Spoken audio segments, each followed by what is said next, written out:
দাদা আজকে কেমন সাড়া পেলেন, প্রচার শুরু করলেন? আজকে হচ্ছে কি আমার রায়গঞ্জের লোকসভা প্রার্থী হিসাবে বাম কংগ্রেস জোটের হয়ে আমরা প্রথম প্রচারের রায়গঞ্জ থেকে আরম্ভ করলাম। এটা হচ্ছে একটা ওয়েলকাম করার জন্য সমস্ত রায়গঞ্জ লোকসভা এলাকার যারা যুব বন্ধুরা আছেন, আমাদের কর্মীরা আছেন, তারা নিজের আবেগে আজকে এখানে আমাকে ওয়েলকাম করার জন্য এসছেন।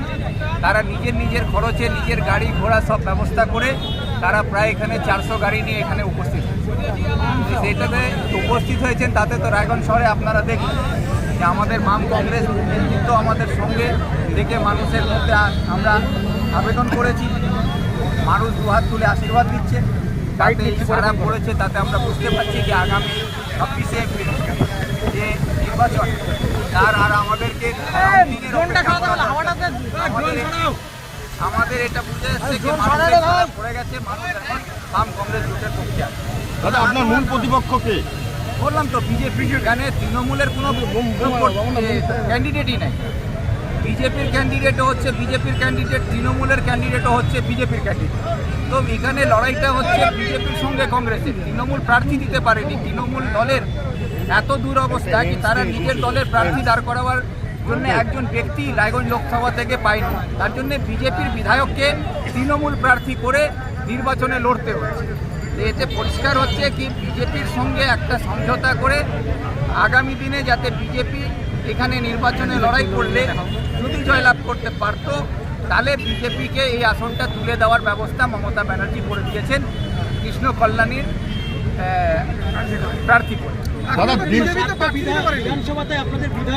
এটা তো একটা তৃণমূল বিজেপির বোঝাপড়া আছে যে সে বোঝাপড়াটা পরিষ্কার মানুষের কাছে এখন পরিষ্কার ছবিটা উঠে এসছে। সেখানে কৃষ্ণ কল্যাণকে করাই মানে বিজেপিকে করে। মানুষের দীর্ঘদিনে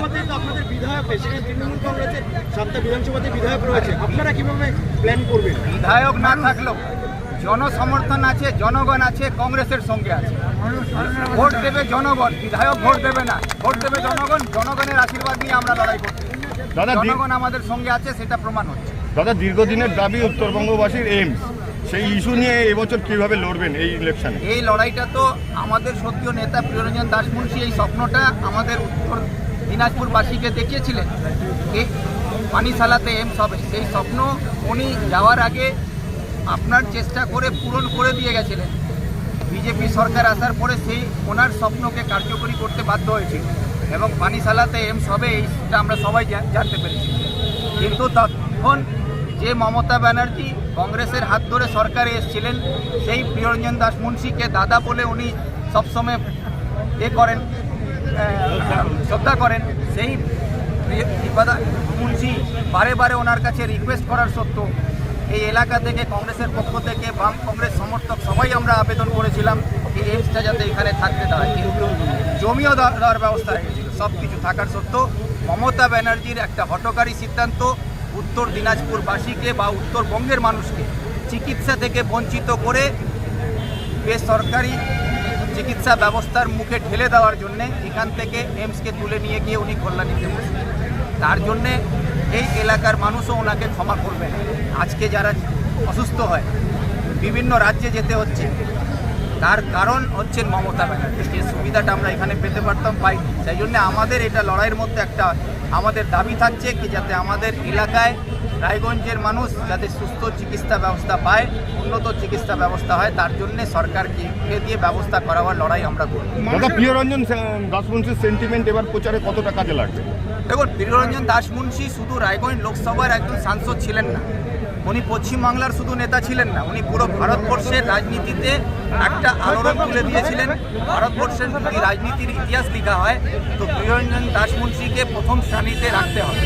সেরকম ব্যক্তিত্বের প্রভাব আমাদের এই এলাকাতে এখনও আছে। মানুষ ওনাকে শ্রদ্ধা করে, আমরা সবাই ওনাকে শ্রদ্ধা করি। সেই জন্যে আজকে আমরা ওনার মাল্যদানের মধ্যে দিয়ে ওনার আশীর্বাদ নিয়ে আমরা আগামী লোকসভার জন্য প্রস্তুতি নিচ্ছি। দীপা দাসমুন্সীর সাথে কথা হয়েছে আপনার? হ্যাঁ, দীপা দাসমুন্সীর সঙ্গে আমার পরশুদিন কথা হয়েছে। উনি এখন অন্য রাজ্যে ব্যস্ত আছেন, উনি এখানে বিচারে আসবেন, এই কথা দিয়েছেন। উনি সময় বের করে এখানে আসবেন। আজকে শহরে র্যালি করলেন, কতটা জেতার বিষয়ে আশাবাদী? 100% আশাবাদী। এই তো আপনারা দেখলেন যে বিনা কোনো খরচ দিয়ে নিজের চাহিদায় নিজে ভালোবেসে আজকে প্রায় এখানে 400-র উপরে গাড়ি এখানে নিয়ে এসছে, 2-2,500 লোক চলে এসছে।